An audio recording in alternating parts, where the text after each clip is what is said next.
தலைவர் 171 படத்துக்கு கூலி அப்படின்ற டைட்டில் வச்சிருக்காங்க. இதே டைட்டில்ல சரத்குமார் அவர்கள் 1995ல ஒரு படம் நடிச்சிருந்தாரு. அதுக்கப்புறமா இந்த படத்துக்கு தான் கூலி அப்படின்ற டைட்டில் வச்சிருக்காங்க. அண்ட் அது மட்டும் இல்லாம ரஜினி அவர்கள் தீ அப்படின்ற படத்துல வந்து கூலி தொழிலாளியா நடிச்சிருந்திருப்பாரு. அண்ட் அது மட்டும் இல்லாம இந்த படத்துலயும் வந்து ரஜினி அவர்கள் வந்து ஒரு கூலி தொழிலாளியா நடிக்கிறதுக்கான வாய்ப்புகளும் இருக்கு. டீசர்லயே வந்துட்டு அவருக்கு அந்த கூலி தொழிலாளர்கள் கையில கட்டக்கூடிய நம்பர் பிளேட்டையும் அவர் கையில கட்டி இருந்திருக்காரு. இந்த படத்துலயும் வந்து ரஜினி அவர்கள் வந்து ஒரு கூலி தொழிலாளியா நடிக்கிறதுக்கான வாய்ப்புகளும் அதிகமா இருந்துட்டு இருக்கு. இல்லாம செட்டோட பேக்ரவுண்ட்ல பார்க்கும்பொழுது நிறைய டிவியும் அது மட்டும் இல்லாம எக்கச்சக்கமான கிளாக்கும் இருந்துட்டு இருக்கு. இந்த படம் வந்துட்டு முழுக்க முழுக்க டைம் பேஸ் பண்ண படமா இருக்கிறதுக்கான வாய்ப்புகளும் இருந்துட்டு இருக்கு. குறிப்பிட்ட நேரத்துக்குள்ள இந்த டாஸ்கை வந்து இவங்க முடிச்சாகணும் அப்படின்ற மாதிரியான ஒரு டைம் லிமிட் உள்ள படமா இருக்கிறதுக்கான வாய்ப்புகளும் இருந்துட்டு இருக்கு. அது மட்டும் இல்லாம லோகேஷ் கனகராஜ் அவர்களோட ட்ரேட்மார்க்கான ஒரு நைட்ல நடக்கக்கூடிய கதையா தான் இந்த படம் இருக்க போகுது அப்படின்ற மாதிரியான விஷயங்களும் இந்த டீசரை பார்த்தா தெரியுது.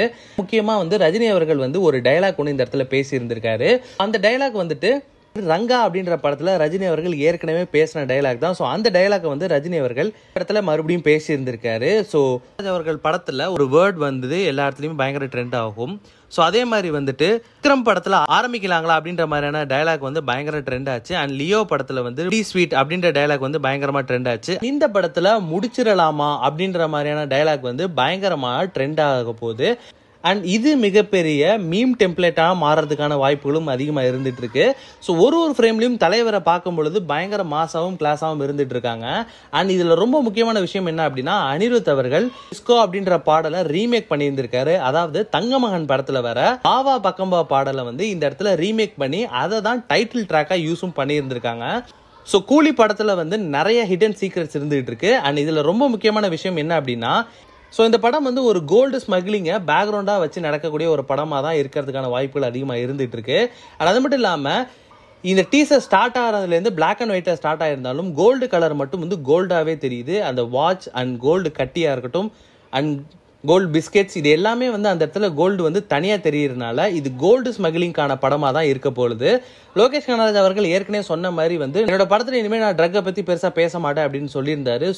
ட்ரக்கை விட்டுட்டு கோல்டு ஸ்மக்லிங்கை பத்தி இந்த படத்துல பேசியிருந்திருக்காரு. அது மட்டும் இல்லாம படம் வந்து ஒரு முழுக்க ஹார்பர் பேக்ரவுண்ட்ல நடக்கக்கூடிய ஒரு கதையா தான் இருக்க போகுது. அது மட்டும் இல்லாம ஒரு சின்ன டைம் பீரியட்ல, அதாவது வந்து ஒரு நைட் இல்லது ஒரு நாள், ஒரு 24 ஹவர்ஸ்க்குள்ள இந்த படம் வந்து நடக்கிறதுக்கான வாய்ப்புகளும் அதிகமா இருக்கு. இந்த படத்து மேல பயங்கரமான எதிர்பார்ப்பு ஆல்ரெடி எல்லாருக்குமே இருந்துச்சு. இந்த டீசர் ரிலீஸ் ஆனதுக்கு அப்புறமா அந்த எதிர்பார்ப்பு டபுள் த அமௌண்ட் வந்து இன்க்ரீஸ் ஆயிருக்கு அப்படின்னு தான் சொல்லணும். நம்மளா வெயிட் பண்ணி பார்ப்போம் இந்த படத்தோட கதை வந்து என்ன மாதிரியான கதைக்களமா இருக்க போகுது. அது மட்டும் இல்லாம என்னென்ன மாதிரியான விஷயங்கள் வந்து இந்த படத்துல இருக்க போகுது அப்படின்றத நம்ம பொறுத்து இருந்து பார்ப்போம். நீங்களாம் வந்துட்டு இந்த படம் வந்து என்ன மாதிரியான படமா இருக்கணும் அப்படின்னு ஆசைப்படுறீங்களோ அதை கீழே கமெண்ட் பாக்ஸ்ல கமெண்ட் பண்ணுங்க. மறக்காம வி டாக்கீஸ் யூடியூப் சேனலை சப்ஸ்கிரைப் பண்ணி அதை பெல் ஐகானை தட்டி விட்டுருங்க.